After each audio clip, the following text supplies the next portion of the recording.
native farming method with the Lun Bawang community of Long Semado. So that's all from me. I'll be passing the stage to Mr. Chan Zi Xiang. So Mr. Chan, whenever you are ready. Hi, thank you, Shweta. Thanks for that. Hi to everyone. It's a Friday night.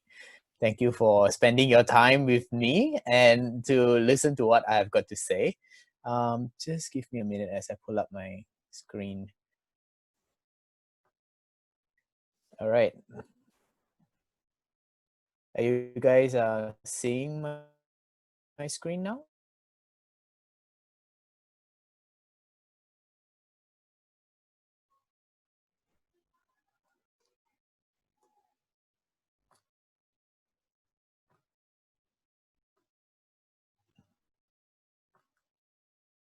Right. All right. So just double checking, before I jump straight into it, thanks for the introduction earlier on. And as Shweta has mentioned, we are social enterprise. Langit is a social enterprise, and we work with rural communities in Sabah and Sarawak primarily. And it was started in 2015, and I really started learning more about agriculture in 2017. So I was actually trained as an actuary. So I don't have a background in agriculture. So it's quite interesting that I'm talking about soil conservation. So it will be a pretty different take. But this is how I started. In 2017, we were running a workshop for the communities that we work with in Kampong, and we were not so sure whether it will work or not, like the kind of new knowledge that we're bringing in. So that sort of pushed us to actually try it out ourselves, and that's me in the field. We work primarily with a lot of paddy farmers in out from Sarawak. So the two person that you're seeing here is actually Uncle Leon and Auntie Ribet. So these are like my sifus. I shadow them. I go to the field with them. On top of the things that we bring in, I'm actually learning a lot more from them, including the language, including the traditional knowledge that they seem to just know, although they didn't really, there's no formal syllabus for them to actually learn all these things. But as I shadow them and I go through, walk to the field, and sometimes through conversation, a lot of things I pick up. Like it's not necessarily like a how should I put it? It's not the conventional way of learning things where you have like a fixed syllabus and then you go through, grade 1, grade 2, grade 3, and then you graduate, and then you know what's all that's need to be known. But this is a very informal way of learning, and today's topic, I'm not going to be talking about soil for the next half an hour, but actually I would be talking about this whole soil conservation from a perspective of that it's a lot more holistic than just looking at specific microbes or specific soil composition or certain indicators that that you will probably see on a research paper from a university, right? So just to give you an idea, Uncle Ribet and Auntie Leon, Uncle Leon and Auntie Ribet, they are both Lun Bawang. So Lun Bawang is one of the 27 ethnic minorities that makes up the Orang Ulu of Sarawak. And the place that that they live in, the village that we work in, is actually in Long Semado. Long Semado is, as you can see the pointer here, it's right at the border of Sabah, Sarawak, and also Indonesia. So this is a highlands area. So we are at about 800 meters above sea level. So the temperature ranges between generally between 16 degrees to 28. So we do have like a big range of temperature difference between day and night, which works very well for our crops, and that's sort of why we can actually grow a lot of very interesting things here. The community here, the Lumbawang community here, they are primarily subsistence farmers.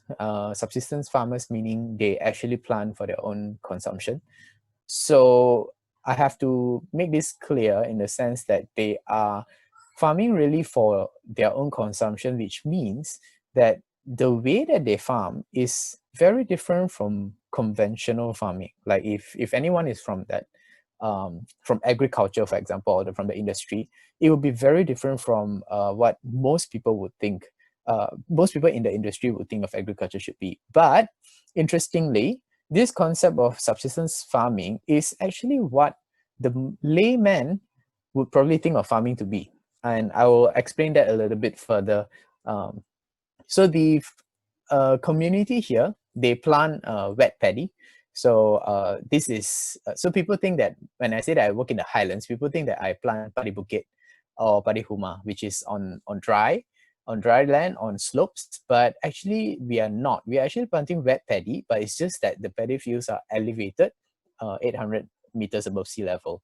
So they, the community here, the Lumbawan community here, actually started converting into, or rather started digging up wet paddy fields, like by hand actually, about 70 to 80 years ago. And the adoption was slow because, as you can imagine, like digging up paddy fields is not easy. But mainly today, everyone has wet paddy fields and they plant for their own consumption. And when I say they converted, so they actually converted from another system, which is, hello? Sorry, Xiangming. Yeah, so they actually converted from what we call hill paddy or sweetening.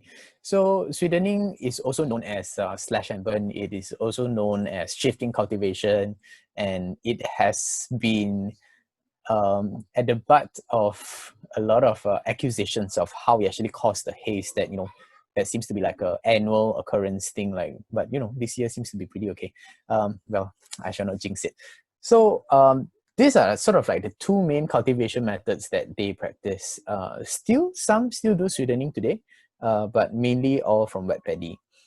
There are three main points that I'll be, or three main sort of like three main branches of content that I'll be talking about. I will recap at the end, but the three main ones are at the heirloom crops. Second is actually the indigenous methodology or indigenous wisdom, and the third is actually a balanced ecosystem. So just to give an idea of what I mean by heirloom crops, this is a stalk of paddy, and it is not your black glutinous rice. It is not glutinous. It is black rice. But the community here plants about more than 30 varieties of heirloom rice. So what we mean by heirloom, the scientific explanation of it is that, you know, they are not hybridized. They are open pollinated. So these seeds, basically what it means is that if any seeds that I collect from the paddy, from these plants, the seeds can be repropagated and the properties of the next generation will be similar to its parents' generation. So heirloom crops is basically what you see is what you get, and you get to save your seeds. You don't have to go and buy seeds from the store. So like a hybridized seed may lose its desired properties, maybe this next generation or the generation after that. So heirloom crops, for them, it has been passed down, can you imagine, for about more than 70 years? And they have gotten this variety from the local region, and this goes back hundreds of years. Heirloom crops, apart from rice, we also have some other interesting stuff. For example, this. I'm not sure if anyone can identify this. Maybe this is actually what we call job steers. Job steers is a native to Southeast Asia, to this region. There are two varieties. One variety, which is this one, that is edible. The other variety is actually not edible, what they call the wild variety. They actually use it for beads, or like for to make bracelets. So it naturally has like a hole that you can string things through, so that it is what we call grain. And it is actually now purported as like the new quinoa in the States. But then we actually don't know about this, that this actually exists and is actually native to Malaysia. The Koreans and the Japanese have been huge on this because it apparently has whitening properties. So very much used in their skincare products. This is another interesting one. It looks like a bunch. It looks like a big lalang, and then there's a bunch of like things at the back. This is actually called foxtail millet. Foxtail millet, and it is not native to here, but it has been naturalized. It has been here for for as long as anyone can remember. And today, millet, you will probably most likely get it from imported from China or from India. But the foxtail millet that we see here, like from this area, is very, very fine. And we find that it is actually the glutinous type. So these are crops that we already have. But unfortunately, most of the Malaysians, I guess, wouldn't know that it exists, apart from people who are from this community. And even within this community, we are seeing less and less people who continue to plant this. And heirloom, the one bad thing about heirloom crops is that if you don't plant it, like for example, these are annuals, if you don't plant it for every year, the germination rate actually drops pretty drastically the following year. So a lot of them actually have lost some of their seeds. Some of the varieties that they tell me, like it's only what they can remember, like they don't have the seeds anymore. So this heirloom crops are, to us, to what we see, is actually their asset. And as was mentioned in the introduction, we think that this is the way for our communities to actually find their new footing in this new era. The other one that is probably more common that you will find is pineapples, and Sarawak pineapples sort of famous. But this is the pound pineapple, and it's actually naturalized here, and it's heirloom. So they did not get this from nobody can remember where they actually got the pineapple from. So this has been handed down for a very, very long time. This is, I can vouch for it, the best pineapple that I've tasted.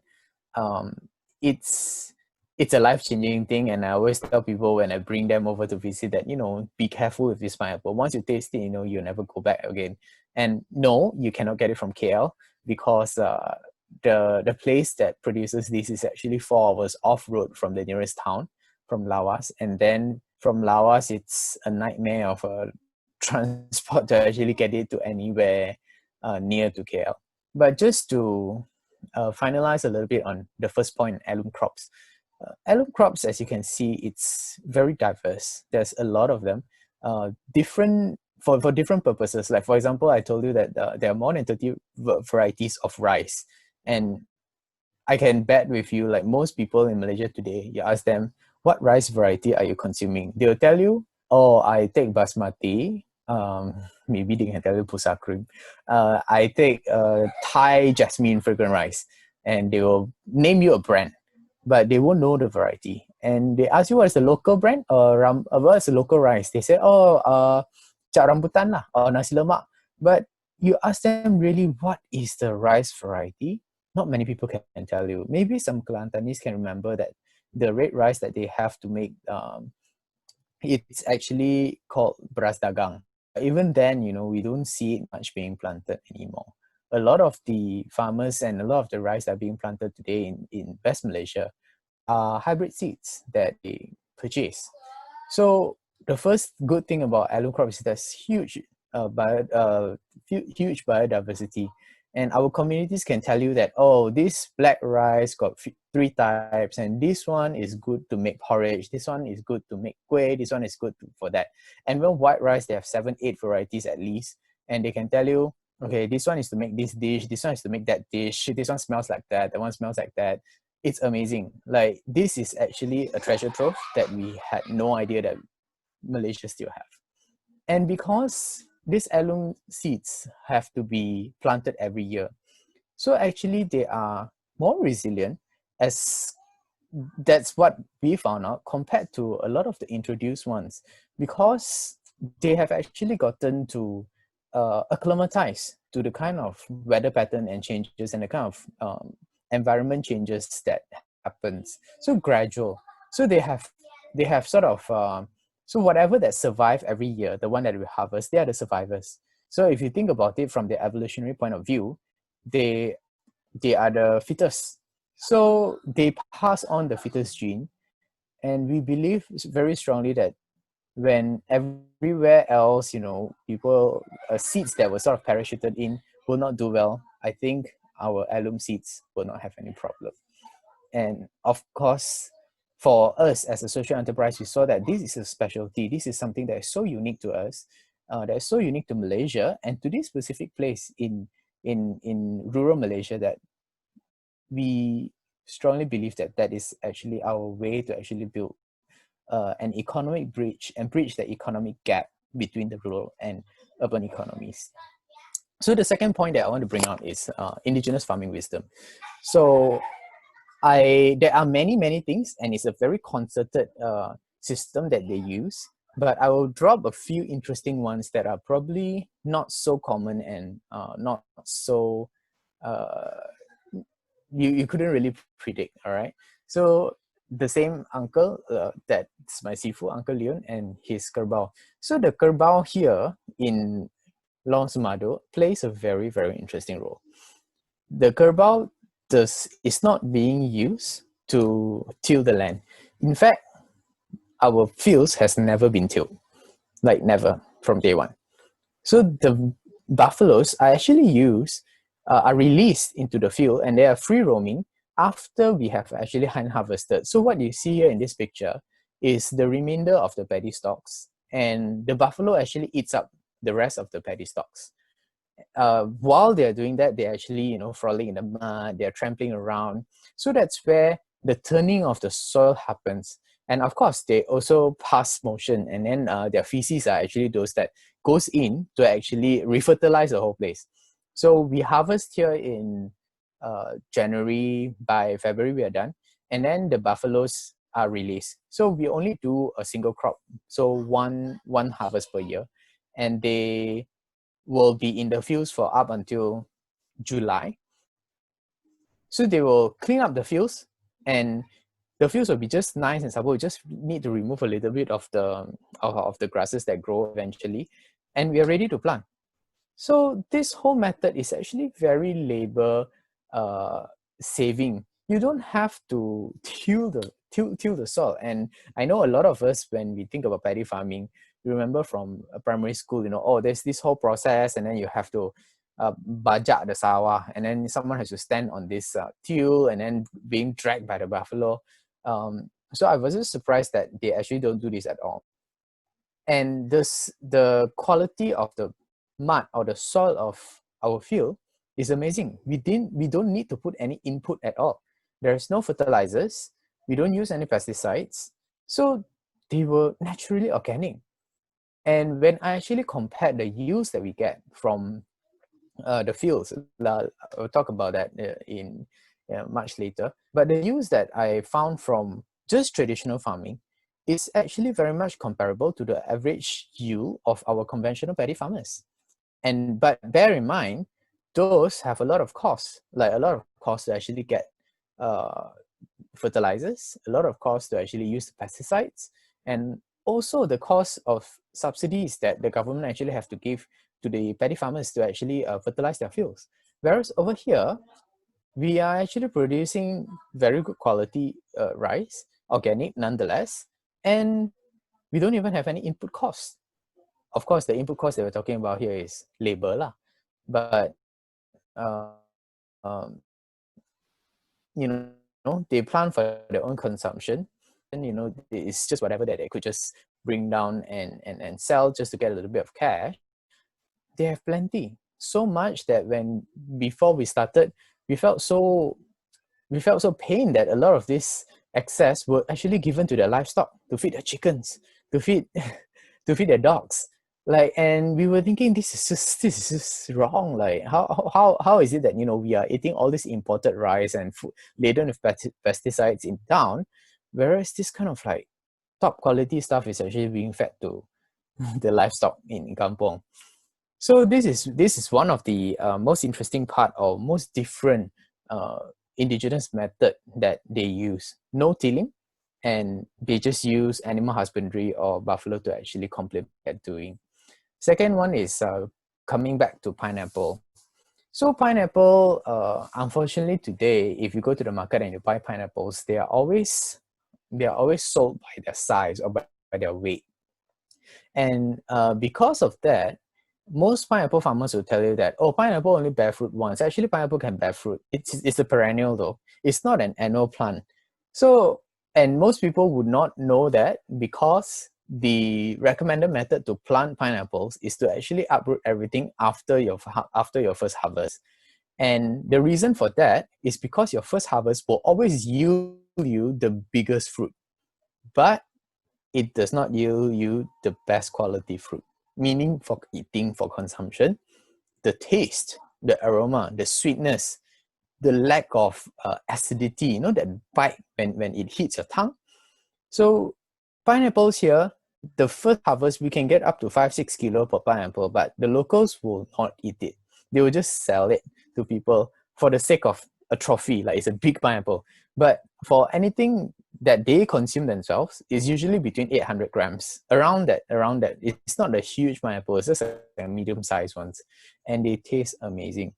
And you can't really see from this picture, but so some of these trees, these plants, this pineapple plant has been there for so long that they sort of creep along on the ground, and you probably wouldn't see that. It looks very messy, but the taste is amazing. And for them, why should I spend so much effort to dig up everything and then replant them again when I can get a very good tasting fruit? So this is also a huge discovery for us, because after this place, the pineapple got a little bit more famous. The agriculture department came in and said that we're going to give you the MD2, and then you have to uproot everything and you have to follow our methods. So the local community was also a bit but our pineapple is pretty good, leh. So why should I do all this? And then I won't have any pineapples for the next, one year before your MB2 comes. And then God knows whether MB2 will be suitable over here and what kind of yield that they're going to get. Like, why fix something that is not broken? In fact, why fix something that is, why destroy something that is already so good? So this is another way that that we found out. It's probably against convention. It's probably against what most people would think it is, but it works and it produces amazing results. So the next one that I want to talk a little bit more about is actually Sudaning or /hempen, which I mentioned earlier on. Like, it's I feel is unfairly blamed for the haze, because if you actually look into it, like, most people don't really understand the whole system of Sudaning. They look at one particular portion, which is where they burn. But Sudaning is very much part of the culture, and the way that it's being done, it's almost impossible to cause the kind of catastrophe. So a few points that will point you to this conclusion. First thing is, they have been doing this for hundreds of years. So why is it that only in the past 20-30 years that we have haze? Probably this is not the reason why we have haze. And it's a very easy scapegoat for a lot of the big scale agriculture companies, like mainly palm oil companies, that to blame on them. And they don't know how to defend themselves. Like, they get blamed on media, and who is there to actually stand up and tell them, no, that's not how it is? Because they couldn't be bothered, and they probably didn't know that they were blamed for it. But what this particular method has been doing is it's a very interesting one. So what you see here is, at the start of planting season, this is probably like a month into after it's being cleared. So what happens is, in the drier months, they will actually chop down big trees and clear this particular area, and they will let it dry before they torch it. So all these are being done with a chainsaw and just a single person, and it's like one single family will work on a piece of land. So how big of a place can you do? And you need this chopped down materials to actually dry up before you can torch them. And they actually do man the fire as when they torch it, that it doesn't catch on to the sites. It's the other sites are still living plants and they don't actually catch fire so easily, and also it's the boundary of another person's land, so they don't encroach on other people's land. So there is a system to it, although to the untrained and uneducated urban eye it feels like, oh, this is so damaging. But let me show you another picture. So this is probably about 2 months into it, and if you look at further back in the picture, it looks like a forest, but actually it's just a forest to us. But to them, it's their kebun. So how they work on shift cultivation, what it means is that this particular plot was opened by maybe their moyang, maybe 50, 70 years ago. And this particular plot will not be revisited for, their cycles are probably, 5 years, 10 years, even up to 20 years before they come back to the same plot to actually open up and redo the whole thing. So to them, this is not a forest, this is their kebun. It has been cut down before, we have planted before, and now has been grown into a forest again, and it's farmland. So once again, you see very minimal intervention in the sense that I'm not going to work this land to so bare that I need to put inputs back, because I let Mother Nature heal it, and then I move on to the next plot, and then I come back 20 years later when Mother Nature has healed it. So they have a natural system to it, and it's only what you as a person or as a family are able to actually open up. So your carbon footprint is actually very small. If you really think about it, a lot of these communities don't even have electricity.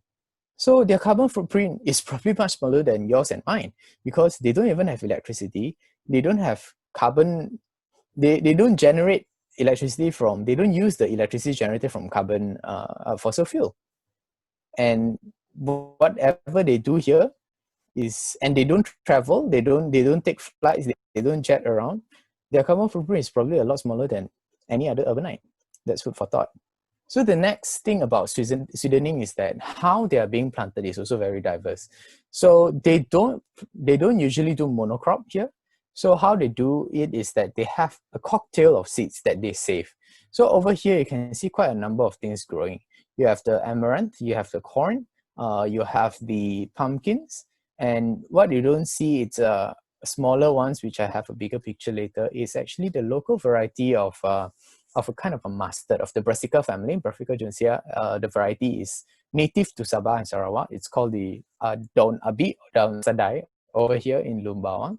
So they plant all this together, and they don't have like beautiful raised beds and then everything is a monocrop. Everything is planted together, and then at different times the crops mature, so they will just harvest from there. This is a very interesting one where they actually do dry it, and then it tastes a little bit like pickled vegetables from China. But the fresh variety tastes better than your arugula or your what do you call the rockets. So, but they don't necessarily eat salad here, so they don't know. But I've brought it and tried it to eat it in different ways, and also serve it to them. And they were pretty shocked that, oh, you can eat this raw, and it tastes amazing. So this is another heirloom crop that we haven't really managed to capitalize on. The other one that is local here, it's the local cucumber. It looks very different. It's a lot bigger. It looks like a huge lemon. The yellow ones are definitely the more matured ones, but they are super juicy. In fact, it tastes more like a very bland melon. So the texture is very different. So this is also something that Sarawak especially is trying to promote, their local variety. So above and beyond the kind of heirloom seeds that they can continue to plant if they still do sweetening, there is also a very important aspect for sweetening, like there's a very important role. So forest that has grown, you start to form a canopy, but there are certain plants that needs the canopy gone before they can sprout. So for example, you see what I've put here is actually two probably very ordinary looking leaves or small bushes. The one on the left is what they call daun likat. It has a very interesting texture, like there's small micro hairs on the surface of the leaf, and they actually use it to as a wrapper. It's not very big, but you use it as a wrapper to portion out individual portions of food, especially when there are like big occasions. And it is also used as sort of like a glove to make rice balls. So you know the Malacca chicken rice ball kind of idea. They cook it with some of the pork lard when they actually have big occasions, and that is part of their culture. So if you stop sweetening, these plants won't grow. And then on the picture on the right is what they call daun ipong. It's for medicinal purposes. Like they say that this is to buang panas. So if you are having heat stroke or you're having a fever, you know, you just take some of it and then you just mix it into bathing water, and that actually helps to cool you down. So these are plants that only grow like in places where they do sweetening. So if they stop sweetening, actually a lot of these plants that grow naturally will be gone. So these are just a few examples that I drew up about indigenous farming and a little bit of misconceptions that we unfairly blame on them. And they do have a place to maintain the culture and the history and also the seeds that and the plants that come together with this methodology. So that's the second part, the indigenous wisdom. Third part is the balanced ecosystem. I guess for this group and people who are interested in farming in general, I guess you can tell that this is the dragon fruit. The dragon fruits here bear fruit prolifically. And when I first came across this, I didn't know much about the dragon fruit. But when I visited an organic farm down in Johor, part of the tour was to actually bring us to the dragon fruit sort of plantation.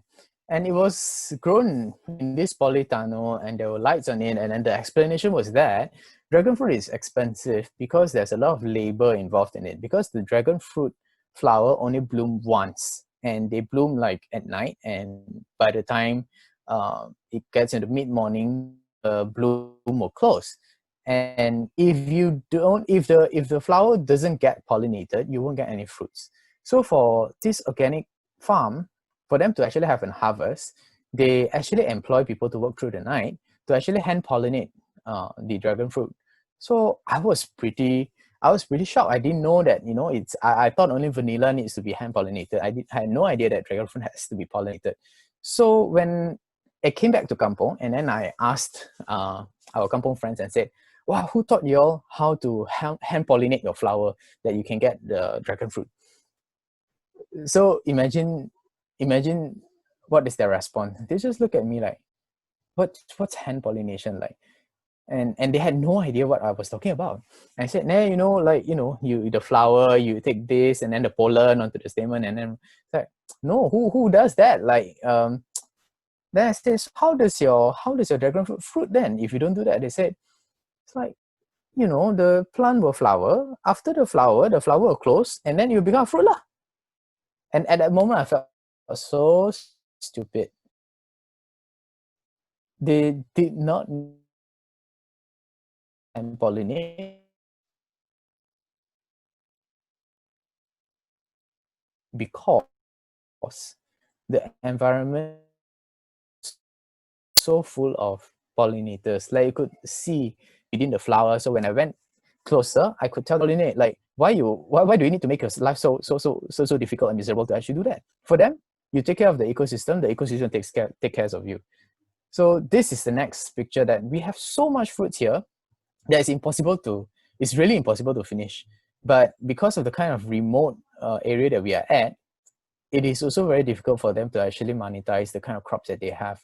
A lot of these fruits, especially even the dragon fruit, they actually just spoil on the plant itself, because chickens will go and peck on it, and then they just have so much that they couldn't finish, and they couldn't be bothered. We also have the local variety of longan, so this is different from the Thai variety. Also similar kind of idea. because you will find that actually a lot of people plant longan trees to actually get longan honey, or more recently is the kalulut. We have tons of them around here. It exists naturally. Why is it that we are making so much effort and making it so difficult for us to get all these things? That's because we have actually messed up with our ecosystem. Just to give you an idea, this is an aerial view of where we are at. You can see that right in the middle, that's where all our paddy fields are. And on both sides, so we are right at the bottom of the valley, and on both sides, those are untouched forests. So because of that, we have a very balanced ecosystem. We don't necessarily have huge pest problems that we need to take this pesticide or that pesticide. It exists, and after learning the language from the local community, it's interesting to know that they have names for all the insects, but they don't have a word for pests. So this whole concept of a pest it's not really valid when your ecosystem is actually balanced, because it doesn't cause you that kind of a problem that a lot of the monocrop and more modern conventional agriculture. So as a summary of what I've mentioned, the three main things that I really wanted to bring about is uh, the first, the alum seeds. That's actually their sort of like their biggest ammunition. The indigenous wisdom, things that they have adapted over centuries, over decades, that makes a lot of sense for them, and they naturally will create a balanced ecosystem. So they don't even look at soil conservation as a silo. Like, this is what we need to do. We need to conserve the soil. Everything works together, and the soil naturally gets conserved. In fact, it's not being, how should I say, like you need to do so much to it that purposely is just to conserve the soil, but just by practicing what they have been practicing and what has been handed down over the generations, the whole ecosystem works. And year after year after year, they don't see a problem with that. Unlike most of the conventional farms and farmland and soil that we are talking about, like in today in the urban context. But does it mean that it's already optimized? Does it mean that there is no way of improving it? That we should all just go back to the traditional methods? So the next slide I want to show you is actually sort of why I personally got into farming and actually farmed with the community, is because we were thinking that there must be some kind of improvement that we can make on whatever that they have already done. So after learning about what they do, specifically on paddy farming, we actually brought in a method called system of rice intensification. So imagine like this urban kid from KL comes in and says that, hey, I know this method of planting paddy. Come, let's try. And then, this is going to be good. Like, it's going to give you more yield. Like, the farmers will be like, I planted paddy since before I knew how to walk. I was already in the paddy field. Like, who are you to teach me paddy planting? Like, what do you know about it? So the only way for us to really prove it is to plant it ourselves. So I went down to the field, and then Uncle Leon, my sifu, we tried out the method, and it is also organic, but there's so much work involved. The labor that is needed to actually do all the prescribed steps, it was just too much. Like, we just did on a single plot that was a little bit more than 0.2 of an acre, and both of us, we were like spending more than a week just to get it done. But that was just such a small place. And then in all, we actually have about 6 acres to deal with. So it was not something that was very plausible on scale, like on a bigger scale, although we did see an improvement in yield. So later on, like the next year, we went and we learned a little bit more on biodynamics and some of the philosophies and methodologies that came with it. So we found that there is a good base for us to work with. Like, the traditional methods are already there. So what we need to do is not to get them to adopt a whole new method altogether, but we have to adapt some of these new methodologies that we learn, and how it can actually complement and actually build on. You don't go into a farming community and say that what you have done all these years are all wrong, like you have to start following my way, because obviously it has worked for them, and obviously it's producing some really good quality stuff. So what we are doing is just really to complement that, and we're happy to say that I going through it, I saw a lot of similarities in terms of the philosophy behind what biodynamics was doing, and actually what they were already practicing in the field. So it came very naturally, and we are very happy to say that we have seen some very tremendous growth in yield. In fact, with the kind of methodologies that we are using now, for organic method of farming is actually really great compared to what we're actually putting in.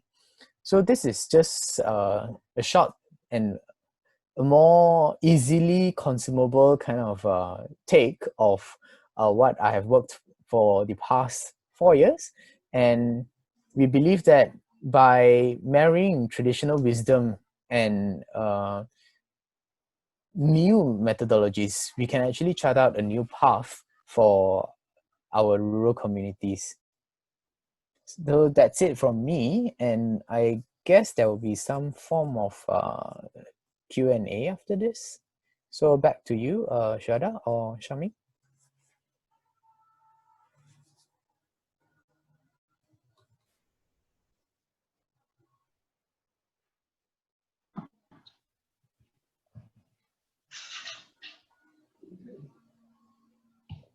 Oh, sedap eh. Hello?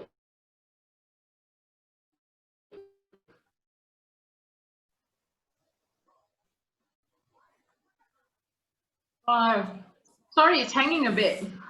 Yeah, like my line isn't so great. Oh, I see. All right. Okay, so thank you so much for the talk. No So much. worries. Actually. Okay, now we'll be moving on to the Q&A session. Hold on, yeah.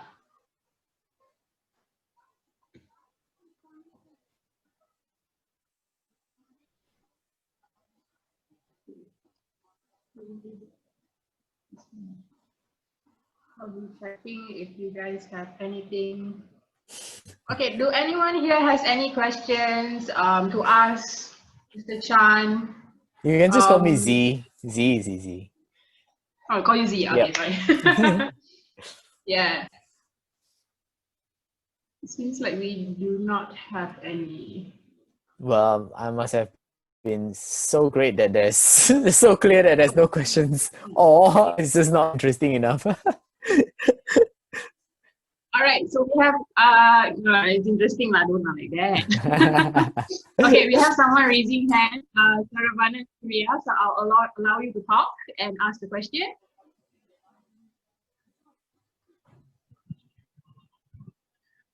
Hello, Saravana. Hi. Hi. Okay. Hey, it was a fantastic sharing. I really loved it. Can I ask? Okay, I'm from a conservation organization, and it's a little bit close to a lot of the things that you have shared. But there's one question from me, because the indigenous way of doing these things, right? And we know that it has been very successful. But is that possible, or is there any advice that you can give for a more industry-based plantations? How can this be applied? Because we know that it is a smaller scale over here, but then in a bigger scale, how can this be done successfully? Yeah, so that's a very interesting question. Thanks for that, Sarah. And because I've also thought about how can we scale this, like on a small scale. Definitely for subsistence is not a problem, and for our purposes where we are thinking of how we can actually bring it to the next step, which is for them to, on top of providing for themselves, that they can actually get of an income, that is also not such a problem, because we have a lot of people. But if you're going to move it into industrial scale, I think the one thing that definitely we can learn from them is that it shouldn't be monocrop. So the thing that what I see from them is that there's almost no monocrop. Even if you're talking about paddy, right? It looks like a monocrop paddy field, and then it's as far as I can see. But then obviously there's so many different kinds of varieties that are being planted, and a lot of things actually grow on the buns. So some of the things that they used to grow on like on the Sweden lands, they actually do grow on the buns also. So if there's anything that we can actually learn from them, it's actually the mix of crops. So if we go down that path of oil palm estates, uh, I understand, you know, like that whole uh, formula is to actually boost the kind of, you just want maximum output because that's profitability. But maybe the paradigm shift should be that there can be other streams of income too from other crops that can be planted alongside with that, because there is also a very interesting school of thought that came up from Brazil, which is what they call syntropic agroforestry. So they have they have actually successfully rehabilitated quite a large tract of land in Brazil using that method. And they, within that same plot of place, they actually grow oil palm, some of the best coffee. I think, and that is sort of like, I would say, a little bit of the kind of learnings that we have gotten from this kind of traditional subsistence farming. Wow. Okay. Thank you very much. That's really helpful, because so at least we know it is possible in some way at some Yes, scale. yes, definitely. Syntropic agroforestry has achieved scale. Like, Thank you no problem. very much.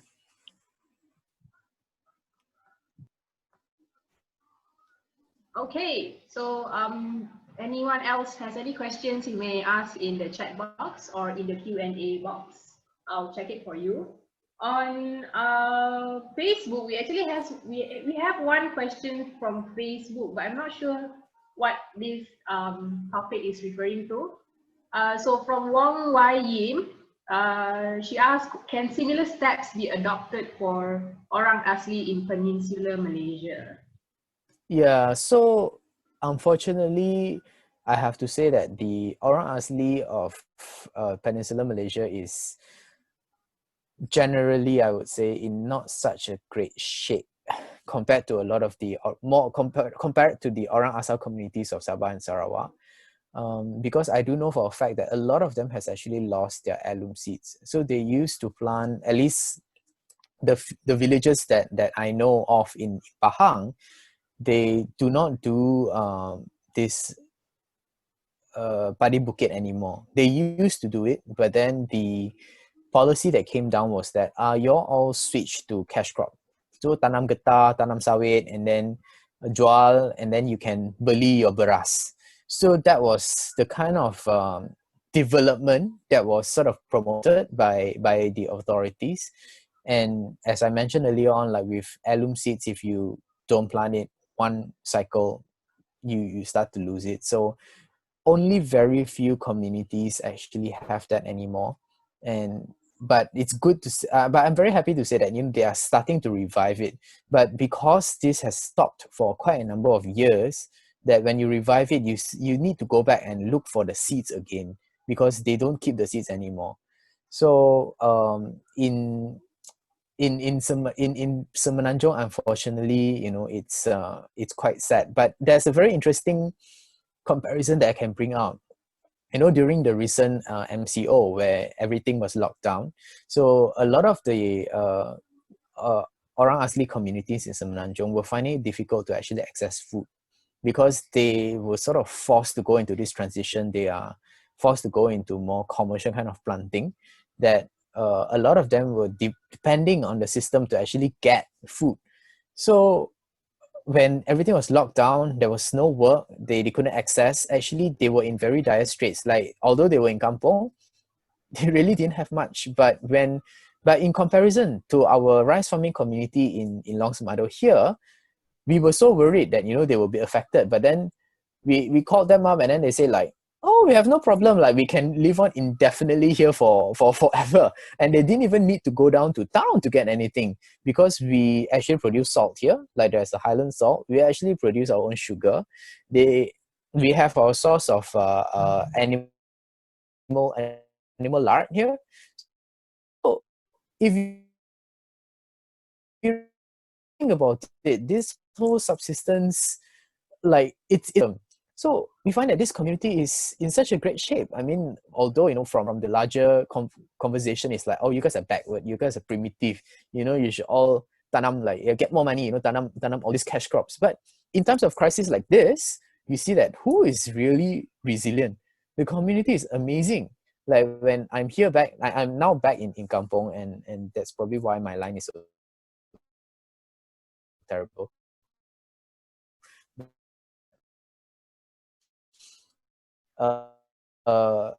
We see that want to go into industrial scale, I think that's a whole other different topic altogether. Yeah. Okay. Right. So we have more questions flowing in now. Yep. All right. So the next question is from Go. For your comment, Sabah tea plantation within a valley surrounded by rainforest in Sabah. Is it similar in terms of balanced ecology? I have been to Sabah tea plantation, but surprisingly, I didn't find the place very diverse. But I have to say, probably, you know, I didn't really look, I didn't spend enough time there. But generally, when it's surrounded by forest, and if your forest buffer is huge enough, and the valley where you're planting is not all that big, that you can still access it, I would say that it's still more balanced than, say, you have like thousands of acres of oil palm, and then right in the middle you really have nothing. So a lot of the sweetening that I was talking about, like how nature can actually regenerate, is because they are close enough. And seeds and the natural way of seeds dispersion can still work. But if you have thousands of hectares of monocrop, you have no chance. The seeds will not be able to get through thousands of acres. Like, it will start from the border, and then it will work slowly towards the middle. But if you have such a vast area where everything is gone, there's nothing for it to regenerate. Sabah tea plantation, I think, is still in a very interesting, I guess, where you still have the surrounding. But actually, from that Ranau side up to Kundasang, even Kundasang, although it's sort of like the Cameron Highlands of Sabah, it's also a lot of open areas already. So if you're talking about really that biodiversity to getting that forest to come back, I think it will take a much longer time. Right. So the next one from Facebook, from Yvonne. Is there any talks in plan with government organizations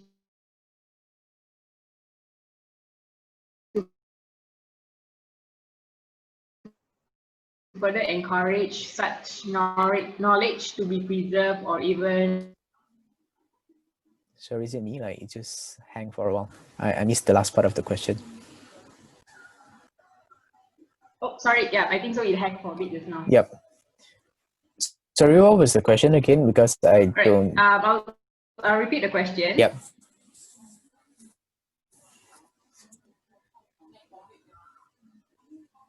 Okay, hello? Yeah, I couldn't hear it for a while. But I guess the gist of it was whether there's any effort to actually to talk to authorities and to actually propagate. Was that the question?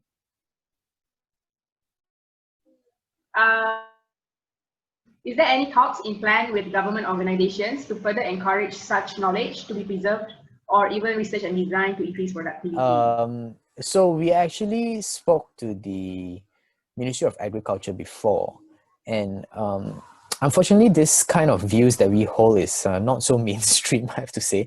And for understanding it from the policy level, it's very different, because unfortunately, there is also a lot of risk that the policymakers are taking to actually implement it on a larger scale. So, what I can say for sure is that our method is actually very localized. So you really have to spend quite a lot of time to understand what the community is already doing, and then how do you build on from there. But if you think about it from a policy level, they are not able to cater it to such customized level, or at least not the kind of policy makers that policy direction that we have it. I have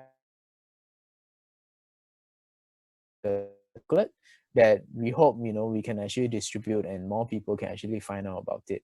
But that's actually what we learn from a community. The thing is that it has to be adapted and localized for the local context.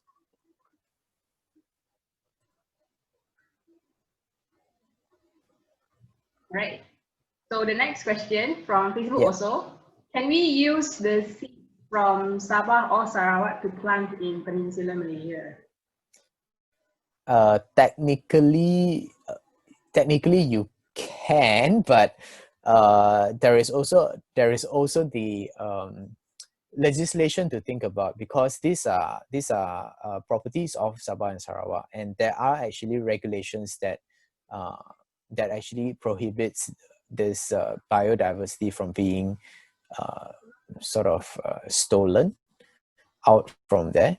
So yeah, but then again, in the natural world, seeds do get dispersed, but a bit difficult to be to travel so far across the South China Sea. But yes, technically you can, but logistically, from the legislation point of view, definitely not the way to go. Right. Next question is from Anonymous. Ooh, who's this?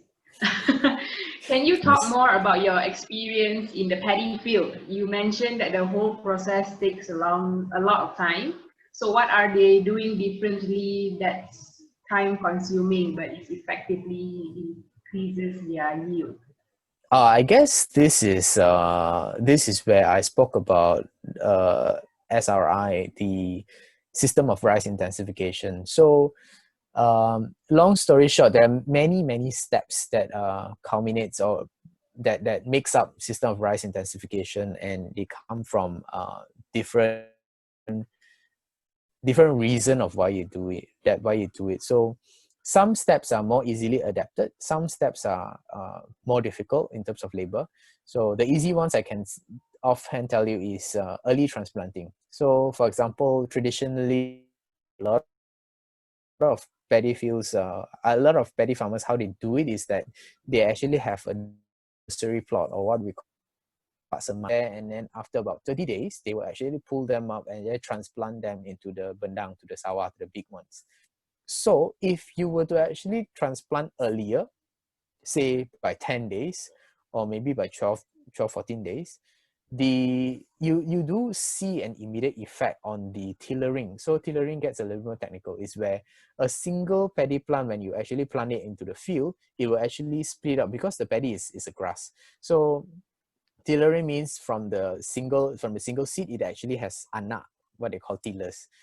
So that is one thing that we are still adopting from SRI, where we think that, yeah, it's something that is, the work is going to be done anyway. Like, you have to pull it and transplant it anyway. So why can't you do it earlier? So that is something that we could immediately adopt.